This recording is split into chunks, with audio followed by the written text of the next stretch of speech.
Okay, welcome back to the Investigative Journal on this July 20th, 2016 day on our calendar. I'm your host, Greg Anthony, and you're listening to FirstAmendmentRadio.com. You can catch my show every evening from 6 p.m. to 7 p.m. That's on FirstAmendmentRadio.com Pacific Time. They also play the show at 11 a.m. Pacific Time. Thank you, First Amendment. And unfortunately, if you can't get those two shows, please go to my website at arcticbeacon.com. That's arcticbeacon.com. And you can get shows going back for over a decade regarding what I call the Vatican-led New World Order. And those words that precede a New World Order are very important, Vatican-led, because it is a story that needs to be told. It needs to resonate throughout the country.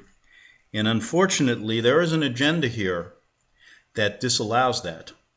And if you really want to get to the truth, and you really want to understand what's going on in every part of your world today, you're going to have to get to this story.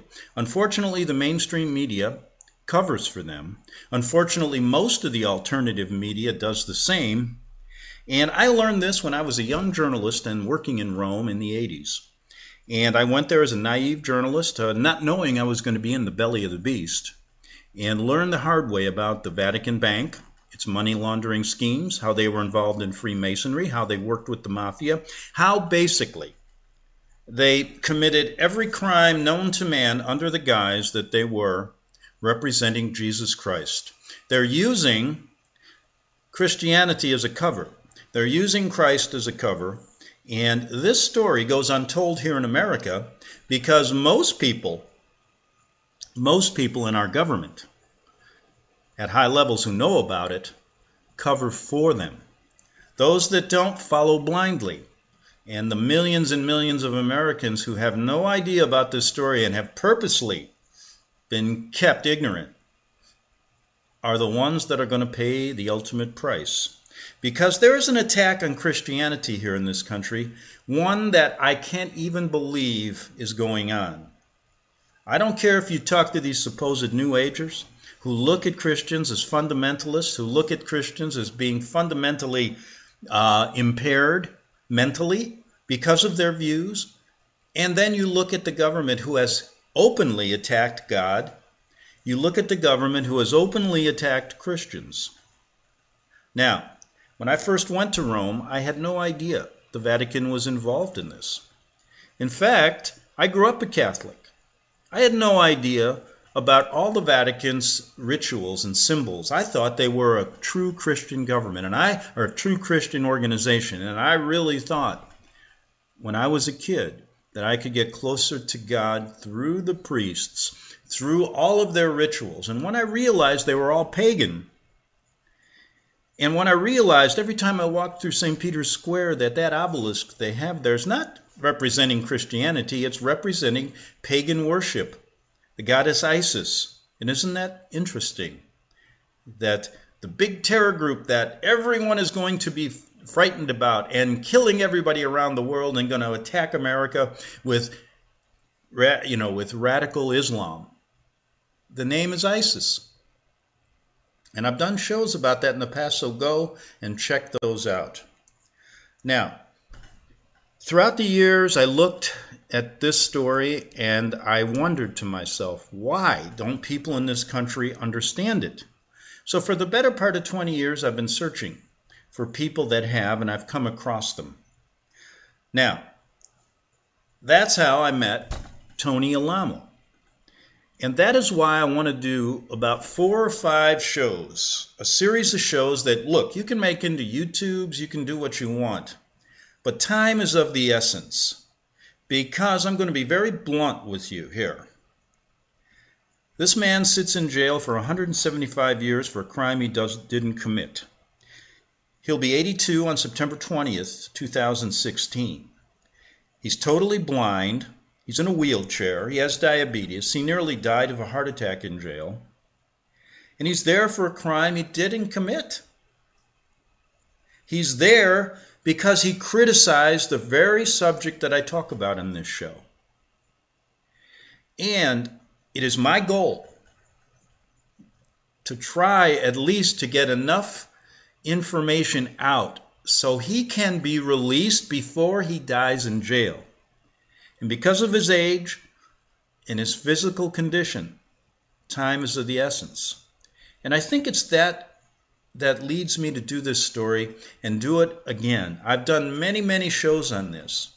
But what I'm really going to do here this week, starting today, and then when I finish, I will finish, is that because he did not get a fair trial in our justice system, I want to at least try to do it fairly in the court of public opinion and ask you to answer questions after I present them during this week.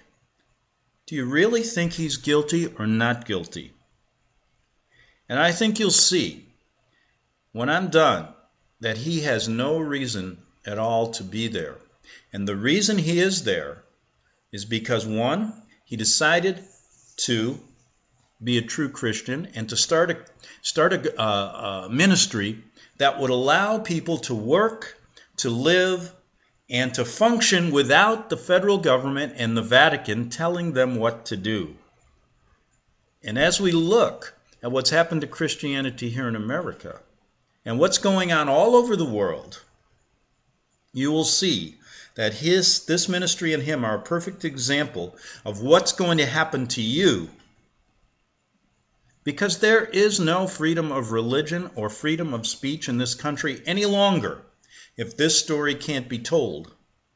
Now, let me explain it from a personal point of view first so you know who I am. And then I'm going to read some things that Tony wrote from jail just recently, and he called it My Commutation. It's an article he wrote, and I want you to hear some of the things he did in the past, and then we're going to talk about the facts. First, about the facts of the case, the law he was charged, again, the law they used to railroad him and put him in jail. Then we're going to talk about how they coerced the witnesses, or how they coerced the victims, supposedly, to testify against him. And how many have, there was only 4 or 5 girls, and many recanted, and I will read some of those statements where they actually said they were seduced by the FBI to falsely testify, and how they were given gifts and other things. And then we'll go through some of the court proceedings, which to me is worse than a kangaroo court. But let me explain to you 2 things. Why I got interested in this case. Now, when I was a young journalist, well, let's start before that. So you understand something about me. And one of the things, the reason I do this is do you really know about any of these guys now in the mainstream media who give you all this information? Do you really know who they are? Well, I know some of them because I started out as a mainstream journalist. And I am telling you, any one of these guys, some of the biggest purveyors of information on CNN, whether you're a leftist or rightist, Bill O'Reilly and Fox, if these guys don't know the information that I am giving you on this show, or at least will not entertain it, because there is probable cause to believe many things I say about the Vatican that are withheld. In fact, these guys like Bill O'Reilly and these guys like Anderson Cooper, I'm using 2 examples of CNN and Fox. Most people get their news from these organizations these days. There aren't many left that have freedom to talk about the things we talk about here. They actually hold the Pope in high esteem. They hold the Vatican in high esteem. They are covering for them. There is no way. Bill O'Reilly started out as a reporter, so did Anderson Cooper. They know these stories. If they don't, they shouldn't even be working there. They are paid millions of dollars to cover the truth. And the American people are never given the truth. Many of them, 90% of Americans, are ignorant of this story, and it isn't their fault because they have been under a system of media propaganda for the better part of their lives. Some people break through and understand this, but it is a minority that, I'm telling you, it is so small of a group that the Vatican is content with that, because you know what they can do? They can label you crazy. They can label you a conspiracy theorist. And you will see that if you're even some of your own family members who haven't understood this, no matter what facts you give them, they will not believe you, because the story goes down to this: the bigger the lie, the more people believe it. So, going back to my early days, listen, I grew up in Chicago, and this is before I knew anything about the Vatican. I'd strayed away from Catholicism. And I grew up in the daily organization. I got summer jobs because one of my buddies' uncles was a state representative. In college, I worked I was a page in the House of Representatives in Illinois. I worked for the Board of Tax Appeals as a chauffeur for the third most powerful person in Chicago. His name was Harry Semro. I knew these people. I, in fact, had Mayor Daley I used to talk to Mayor Daley when he came in our car. And they used to say to me, "Greg, you're Polish, you're young, you got a charisma. We could turn you into an alderman." And boy, from there, what a political career you could have. We're looking for young people. And you know what? At the time, I always wanted to be a journalist. And the reason I was there for that year when I finished college is because I couldn't find a job. And I was a young, idealistic person. I understood what was going on in the daily organization, but these were close friends. These were people, when I took that job, I took also a job of loyalty. I was not there to be a whistleblower. I was there because these people I grew up with as a kid. The state representative named, who will go unnamed, for my good buddy. Well, what's the difference if I name him? His name was Ralph Caprioli. And Ralph was a good buddy of mine. He was an older guy. I loved Ralph. We used to go to Christmas parties. I knew all these people. Now, they knew me, and I said, "I want to be a journalist," and they would laugh, and they'd go, "Oh, you want to get on the other side, right?" Well, when the time came, and I got my first job in Naples, Florida, at the Naples Daily News, I left. And boy, I'll tell you what, it was the best feeling in the world. A young guy going out. I knew nothing about the media. I thought it was the fairest place in the world. That's what I wanted to do, get to the truth. And guess what happens? During that year, I had even gone to law school because I didn't know if I'd ever get a job in journalism. But when I did, I left my first year of law school. I left the daily organization, and I started out to learn the truth. And boy, did I learn it the hard way when I ended up in Rome, and I saw the story of my life. No one's covering this story. And what does a reporter do? He looks for stories that really no one else is covering. Get the scoop, so to speak. Well, anyway, that gives you a little background of me, why I did that. And it takes me right to Rome. And so instead of going through a long diatribe, because I've done it, I've talked about many of the things I learned when I was there, how I came to this decision, and how I came back to America, understanding no one's talking about it. And if they do, they're considered crazy. And I said to myself when I first started, there is no way that you're going to get a job in a mainstream publication if you talk like this. I didn't even try. Oh, at that point, I had to figure something out to do, so I started my own little newspaper. I worked for I owned a small town newspaper, and I couldn't talk. I was just researching these things at the time. This was before the internet. Now, the point I'm trying to make is, when the internet exploded, I saw an avenue. I said, boy, this could be a place to talk about these things. Now, the reason I'm mentioning all this, is because it really leads up to this man, Tony, in jail.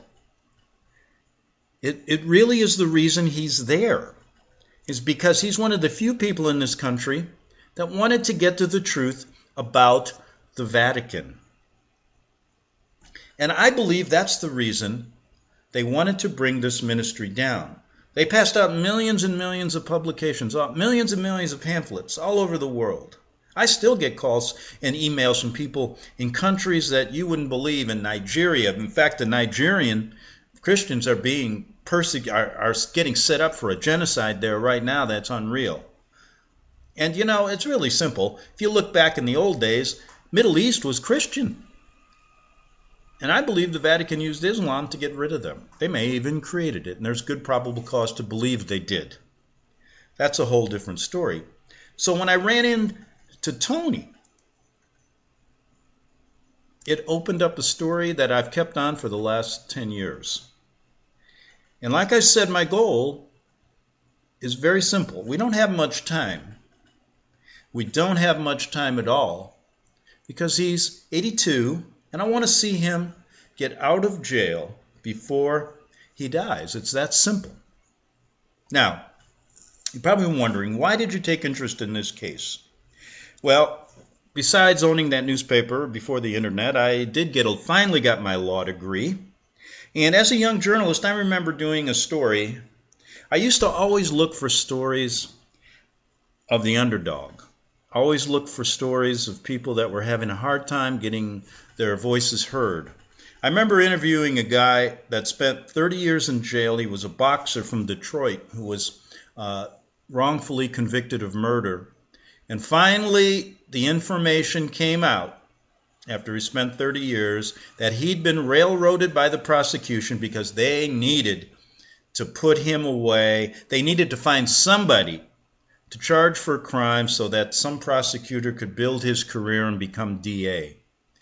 Well, that led me to think, how many other people have been put away in jail wrongfully? And guess what? When I was in law school, I was asked to be on the law review, and they asked me to pick a topic. And I'm thinking, what the heck could I write about? Now, I'm going to preface it by saying I never did finish the thesis, but I worked hard, and the subject I chose was the California Three Strikes Law. Now, many of you are going to wonder what the Three Strikes Law is. Well, basically it was this. I think it was over polyclass, a young girl that was killed by a repeated felon, so they basically passed along California that it's called 3 strikes and you're out. And they said on the third felony that you commit, you're going to spend your life in jail. Now, they didn't basically delineate what felonies. Felonies could be basically a drug conviction without any kind of aggravated assault or anything. It could be what was amounted to theft in a hardware store. And so as I looked into the 3 strikes law, on its surface you think it would be good, and of course it's good. You don't want repeated felons who commit aggravated assault or are using deadly weapons who are killing innocent people out on the street. But also, you don't want to put a young woman in jail who has young kids because she had 2 small drug convictions for marijuana and then stole a number of tools because her husband was out of work, and she stole tools from a hardware store so he could go to work, and she was caught, and that was her third felony. When I started researching her case, she had already spent, 8 years in jail, and she was facing life in jail. Now, there were a number of other people who were put there under these circumstances. I'll be honest with you now, years later, I'm not sure the status of the 3 strikes law, and I'm not sure how many of these people are still in jail or whether their sentences have been commuted. So my whole life I've had an interest in people who have been wrongfully convicted. And I see that the higher you go, and I'm going to give you a little idea of the legal system. As I did finish law school, I worked in law firms. I have not taken the bar exam. Or, well, I should say I did take a half-baked approach, doing it 2 or 3 years after I went to law school. Was not prepared for it and did miserably. I was too busy researching 9/11. Too busy going to New York. And that's really what happened. I got sidetracked, and journalism again became my most important interest. But this time I was going to use the internet. Use the internet. It's the place where you can get freedom. They surely will be speaking about the Vatican. These guys who are the first guys out there? Alex Jones, who may very well be Bill Hicks. Do you know much about him? Oh no. You're going to find that even if you trace, some people tried to figure out where he said he went to high school. There are no records of him there. You don't know who he is. And guess what I found out working with these people? Because I had my radio show right after him. I also worked on Republic with John Stadtmiller. But all of these guys just happened to be in Texas. And guess what? Where do they come from? I found out nothing more than their COINTEL. And that's because I worked with them. Just like I found out the Vatican was lying to everybody in this country because I worked there and saw it. I worked in the mainstream, I worked in the alternative media and saw it at the bigger stations. The one thing they didn't want to do was discuss this story. The story that I discussed, the story that put Tony Alamo in jail wrongfully. And so, what did they do to me? Of course, I don't have radio shows there anymore. And of course, the first thing they did was start to slander me. Oh, he's a CIA agent. He works for the Jews. He works with Mossad. They went to extents to even lie about that I had a military handler and so on and so forth. So the first thing I said was, boy, I'm on the right course here. Now, how am I going to prove that to the people who listen to the internet? I realized right off the bat, you're not going to do it. The only people that would really know who I am were myself and people who were close to me that knew my background, who knew who I was. And so, instead of fighting them tooth and nail, knowing you're going to lose because they had the money. Where do they get all this money to run that big station? Where does Jones get all the money? Them guys got he's there for one reason. To give you what the mainstream doesn't, because they understood the internet was going to be very important. To give you what the mainstream doesn't, and then cover the real story that needs to be told, and that is the Vatican's influence, not only in our government today, but how they've been involved with this country from the outset. They don't want you to go there. They don't want you to understand the real significance of the Vatican-led New World Order. Now, we'll get into a few more particulars, but this is leading up to what I want to do, and that is to get Tony out of jail before he can't get out of jail anymore, because he's there for a crime he didn't commit. And the reason I want to do it because he was very influential in telling me a lot of things about people in this country who are also trying to get the truth out about the Vatican, who also were persecuted. We'll be back in 3 minutes on the Investigative Journal.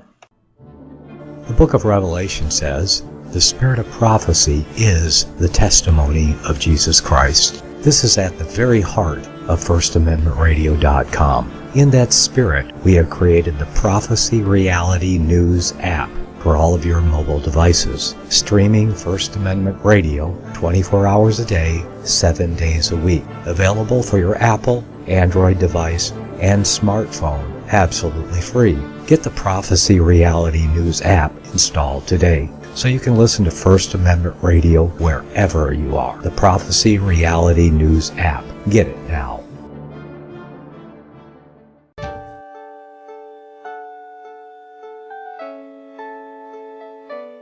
The program you are listening to is 100% sponsored by you, the listener, on this First Amendment Rights Media channel.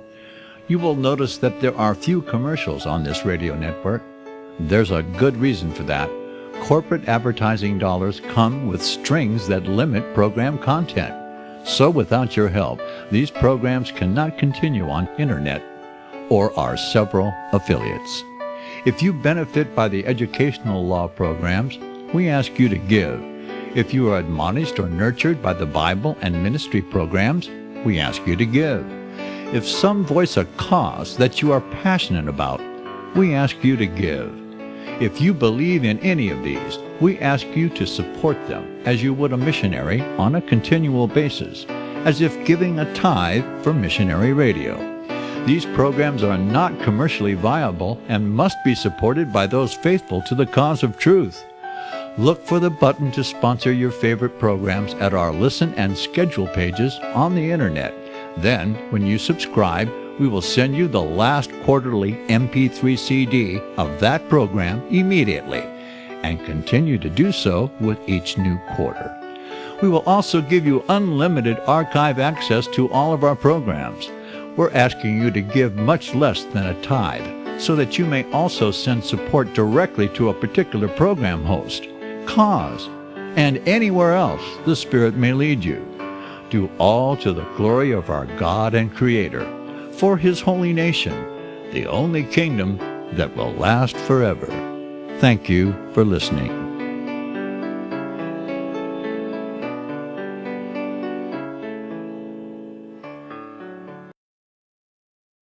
Since the beginning of time, kings have sought it, nations have fought for it. It has been traded, it has been borrowed, it has been purchased, it has been stolen. There's a reason for it. To secure the blessings of liberty to ourselves and to our posterity. Invest with the security of gold and silver. Call Discount Gold and Silver Trading at 1-800-375-4188 or visit discountgoldandsilvertrading.net. Listen to Financial Survival with your host Melody Cedarstrom right here on FirstAmendmentRadio.com at 4 p.m. Eastern or 1 p.m. Pacific Time. Visit discountgoldandsilvertrading.net or call Discount Gold and Silver Trading at 1-800-375-4188. Toll free 1-800-375-4188.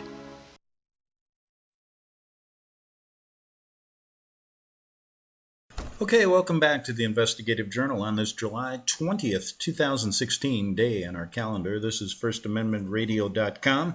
My name's Greg Anthony. You're listening to the Investigative Journal. Okay, so in the first half hour, I wanted to give you a little insight into why I'm covering the Tony Alamo story. And for all of those who want to make this into a YouTube and spread the word, please do. And I'm going to do a number of shows so you can put it all together. And we're starting out with, I'm giving you some ideas of why I've gotten to this point with the story about the Vatican and how I think that the Tony Alamo story really shows how Christians are being persecuted in this country. Now, let me give you some advice on the YouTube. They do monitor, they do control how many people listen to it, watch it. So when you do a headline, don't use the Vatican name or maybe even Tony Alamo or myself. Just figure out some way to get people to go to it, but don't let YouTube know exactly what you're doing. That'll at least give you some more time before they censor it, maybe. Just a little advice. But, okay, so where I left off in the last half hour was looking at the internet as a way to get the Vatican story out, way to talk about these people like Tony Alamo. And now we're going back to 2004, 2005, the aftermath of 9/11, etc. And what I found out, like I said, is the internet is controlled as heavily as the mainstream media, but they allow more of this out, more of the information out. Of course, considering everybody's a conspiracy theorist, they have a sneaky way of keeping the Vatican story out of even the internet. And let me tell you something, this deception goes so deep that it even goes to the very, very fabric of everything in your life. And you may think that's overdoing it. You may think that, like my critics have said, Greg, you find the Jesuit or the Vatican under every rock. And I'm telling you, no truer words were ever spoken. Now, I use my website, Arctic Beacon. Yes, gregbeacon@gmail.com. That's my email. And why do I use Beacon? Because I am, and this show is a beacon in the darkness of the truth. A small little tiny light shining out, trying to get people to listen. Trying to get people to understand that if you don't confront this problem, if you don't understand the Vatican history, if you don't understand what Jesuits are doing exactly today and what they've done in the past and how they work together with our government and how Georgetown University is involved and how all of this plays together with what's even going on in your politics today, then you have no hope of really getting to the bottom of it. So please, take this small beacon of light that I give you here. And I say it's Arctic Beacon. That's for another show. People always ask me, why did you name your website Arctic Beacon? I'm going to give you a little hint. I want people to also know exactly where the Arctic really is and what it's all about. Leave that for another show. But anyway, Tony Alamo sits in jail right now for 175 years for a crime he didn't commit. And like I said, I took this on having both a little bit of legal experience, understanding how our system, the higher you go, the worse it gets. And what I mean by that is there is no justice in this system. Cases like this have been brought to shut Tony up, to shut this ministry up about the very truths I talk about on this show. So in a sense, we're tied together with that. And anybody else who really has any idea about the Vatican and emails me and says, Greg, yes, I believe this stuff you're saying. What a story. If you can't help me get this guy out of jail, then you're dropping the ball. And you know why people don't do it? Because all of a sudden they saw all the media come out. In 2008, when this ministry was basically raided by a SWAT team, the newspapers were all notified, all the media. This was a major story on CNN, on ABC, on all the stations. Yeah. This pastor was displayed as this child abuser. Oh, he had done the most dastardly things. And everybody convicted him before he even had a chance to talk. They rounded up the children of this ministry before anybody had an idea that they were kidnapping these kids. Without any kind of justice, without any kind of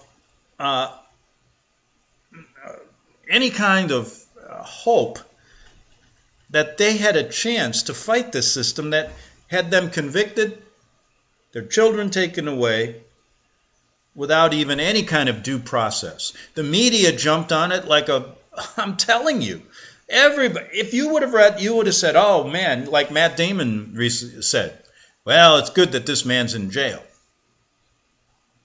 But they had no idea about who he really was, what he was doing, and who these people were.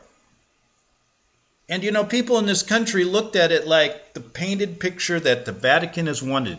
Anybody who is who wants to believe in the Bible, who wants to worship without the Vatican, wants to teach people about who they really are, you are not going to get first if you're going to, you're not going to get 501c3 money from the government. That's another thing they've got over these ministries.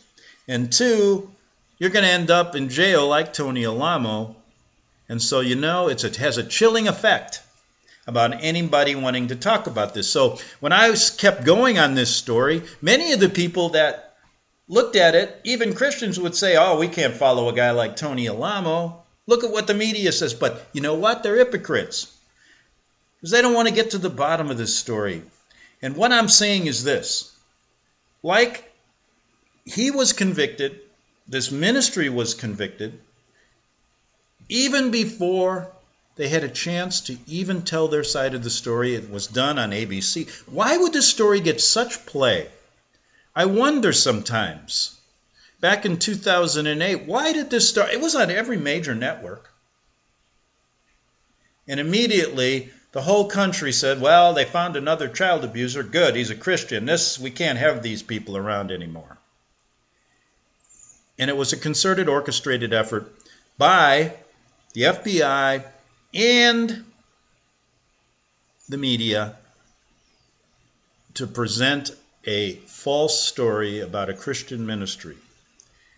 Now, when I looked at this story, I also had people who just completely abandoned the Alamo Ministries. Certain people that used to contact me that, understood what the Vatican was about wanted no part of this story, because they automatically said, well, he must be a child abuser. He's got to be that. So they left. And so I found myself being one of the only people that said, not as a Christian here. I'm not going to look at this first as a Christian. I'm going to look at it as a journalist and somebody who has a law degree that understands the law a bit. And so that's why, after years of looking at this case, I want to revisit it in a number of consecutive shows that shows you, that gives you the opportunity, that gives this ministry and him the opportunity, even though they weren't given a fair trial at all, even though they were railroaded by our judicial system in many ways, and even though they were convicted in the court of public opinion, I want to at least present this case showing you that they are not guilty in any manner, way, shape, or form. And I want for once you to listen to their side of the story and to listen it in a manner where you can put this out any way you want. And you can ask me any question you want. The purpose is, very simply, to set the record straight. You can decide for yourself, and to really understand one thing, that many people go to jail in this country for political reasons, and kids have been, Christian kids will be taken away from you if you don't vaccinate them, if you don't follow the Vatican line, if you don't follow what the government says, if you don't allow them to be educated. You can't educate your children. They were educating their children in the manner that their parents wanted them to be educated, not the way the government tells you. And look what happened to them. And the one thing that they had to do is, this was a successful ministry. This wasn't just 2 or 3 people on the going out with a sign going, the Vatican sucks, something like that. No, this was a ministry that basically worked hard. They had businesses. They worked together. They worshiped God every day. They opened their doors to anybody, a meal, anything. They helped people. Oh boy, you can't have that here. And especially if you want people to not only be physically free and physically in a better position, this ministry wanted them to understand the Bible, yet understand it how it works in the world today. And you can't do that by conveniently leaving the Vatican story out, which every major newspaper does, which every major alternative station does, and which most every so-called, and I put in quotes, Christian organizations around this country.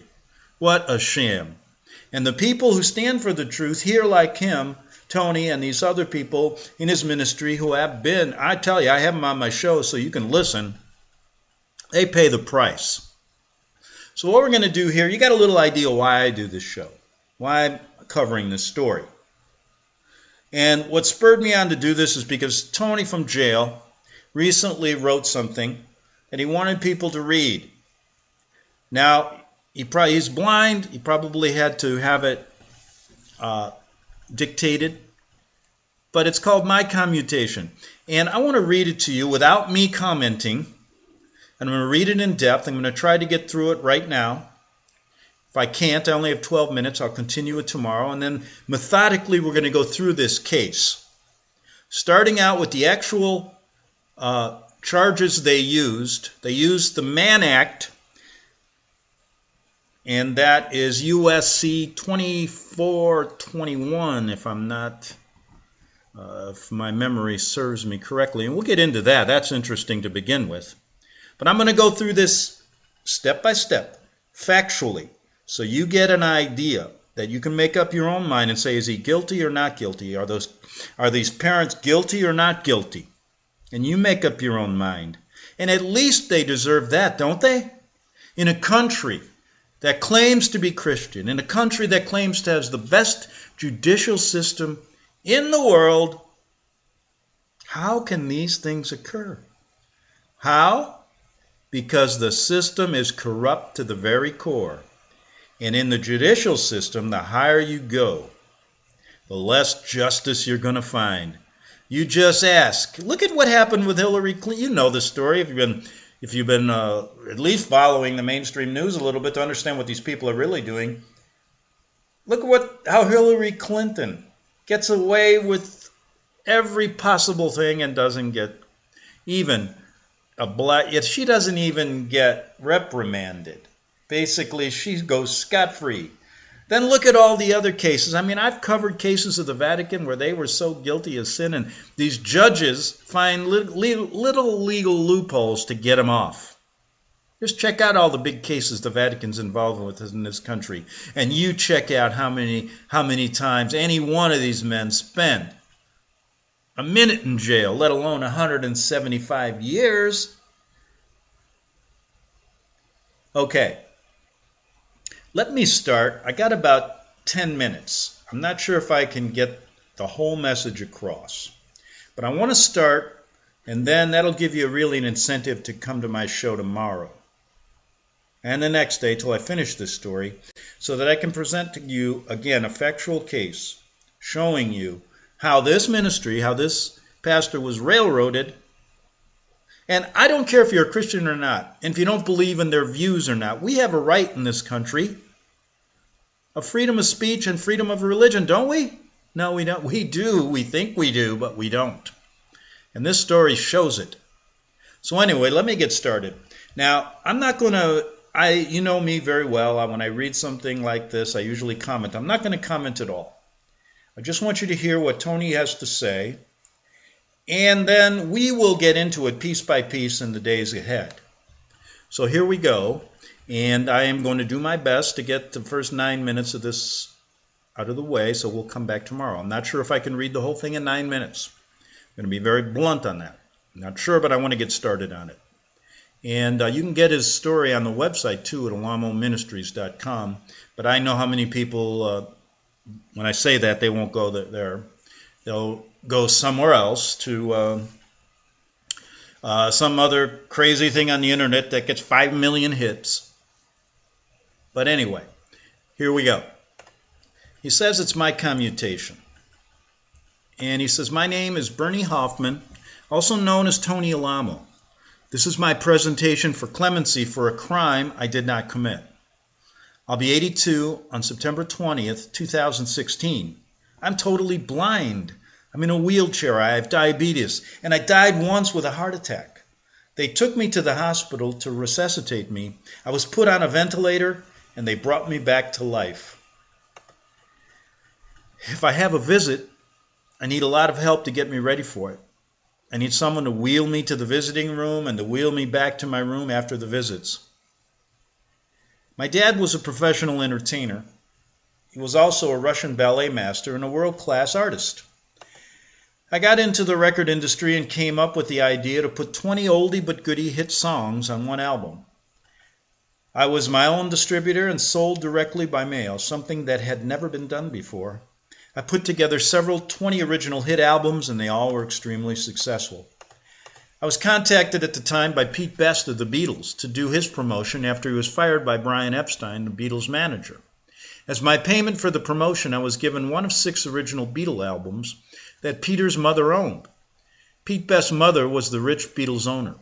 I still own that album. Plus, I was given an album by Pete's new band called Best of the Beatles, and I own that album as well. After I was saved,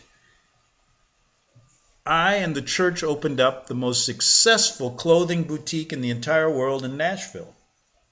It was called the Alamo of Nashville, or the Alamo of Nashville, excuse me.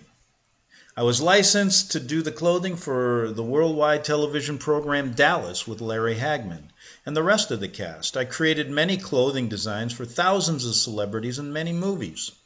Barbie doll of Mattel Toys stated I was her favorite clothing designer in newspapers throughout the United States. I also did Dolly Parton's Dollywood costume as well as for her family band. I did promotions from Sonny and Cher, the Beatles, Elvis Presley, Michael Jackson, and the Jackson 5. I did the clothing lines for many sports figures such as Hulk Hogan, Honky Tonk Man, Mike Tyson, Mr. T, Formula One drivers. I designed clothing for the Mandrell family. Clothing was designed for boxing promoter Don King. For the past 50 years, I've been in the gospel field. I was saved in 1964 when I was 30 years old, and I was married to my wife Susan, who was 9 years older than me. I was married to her for 17 years until the day she died. In the mid-60s, at least 50 years ago, my late wife and I went to the streets of Hollywood and brought hippies and people from all walks of life to the knowledge of the Lord Jesus Christ. Many are with me today. Thousands of hippies were turned away from their deviations and became born-again Christians. When they had nowhere to go, we provided housing for them, paid for their clothes, food, medical, dental, eyeglass needs, and everything pertaining to life. We gave them everything they needed, but most of all, we led them to the Lord Jesus Christ, salvation, and continued to feed them spiritually with the Word of God. In 1972, the governor of California, Ronald Reagan, sent his aide, Herbert Ellingwood, to our church in Saugus, California, to present a commendation for our exceptional impact in reducing the drug activity and crime in the Los Angeles area. I've heard of the persecution of Christians, especially ones that are true spiritual leaders, down through the years. Boy, is it true. Since I've been saved, I've gone through the same type of persecution as you see the saints in the Bible go through. I've been falsely accused of everything but murder. And they've even tried that, but it didn't work. We worked hard to manufacture the clothing. The movie stars were wearing them. We were in Macy's in New York, Neiman Marcus stores, Merry-Go-Round, and hundreds of other stores. They went to all the stores that we were in, the government did, and told them that little children did the airbrushing and rhinestoning of the jackets. That was also a filthy lie. They said that they'd have to pay for our clothes that were in their stores, and that they were not to order them any longer. If they ever bought any of my clothing again, that they would close their stores down. We were taking care of children better than their parents took care of them because their parents didn't have the money that we did. But they gave away all of our property. They gave away our churches. They were throwing our people in prison if they went to my church. They took away their children and put them in foster homes. And they put me in prison on several counts from nothing but lies. The reason for my incarceration is that my trial was a big rush. And I want to emphasize that. My trial was a big rush.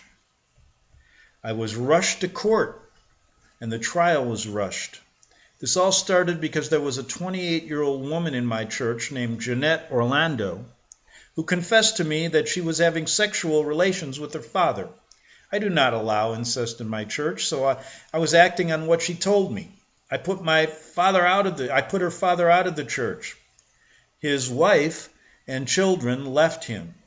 Then long after they were gone, Jeanette changed her story and said that she had lied about that. She never had sex with her father. I couldn't believe that anyone would lie like that about her own father and watch her family suffer because of her lies. So I put her out of the church. Okay, I'm going to end there because I only have a minute and a half. I'm going to pick it up tomorrow on that spot I left off. So in the last minute, let me say this to you. Please go to all the old stories they wrote about him, and you can find some on the internet.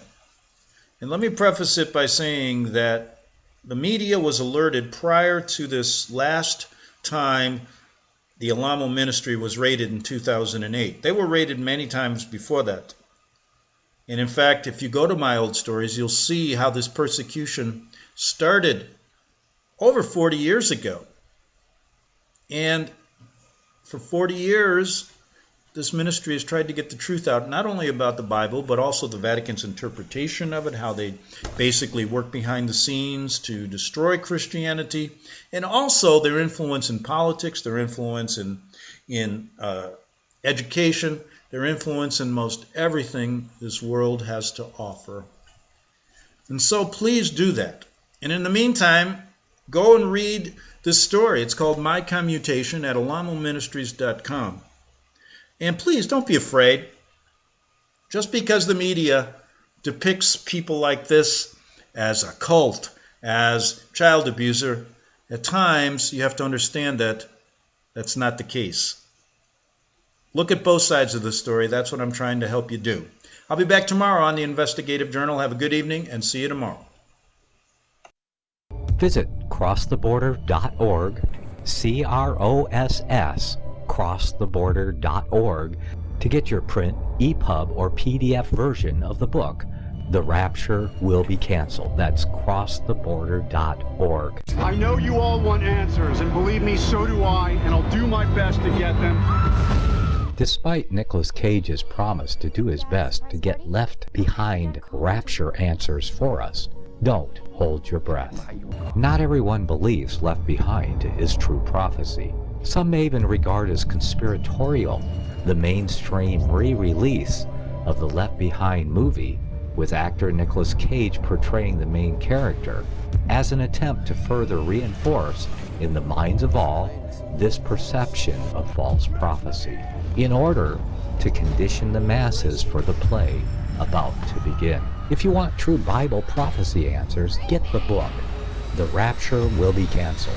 The author exposes the Latin rapture origin, the 7-year tribulation deception, true Bible revelation of Daniel's 70 weeks, the abomination of desolation, the restrainer, America in the Revelation, the image of the beast and the mark of the beast, and the truth about God's chosen people, and so much more about Bible prophecy.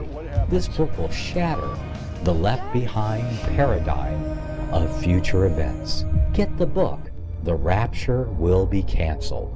Visit crosstheborder.org, CROSS, crosstheborder.org, to get your print, EPUB, or PDF version of the book, The Rapture Will Be Canceled. That's crosstheborder.org.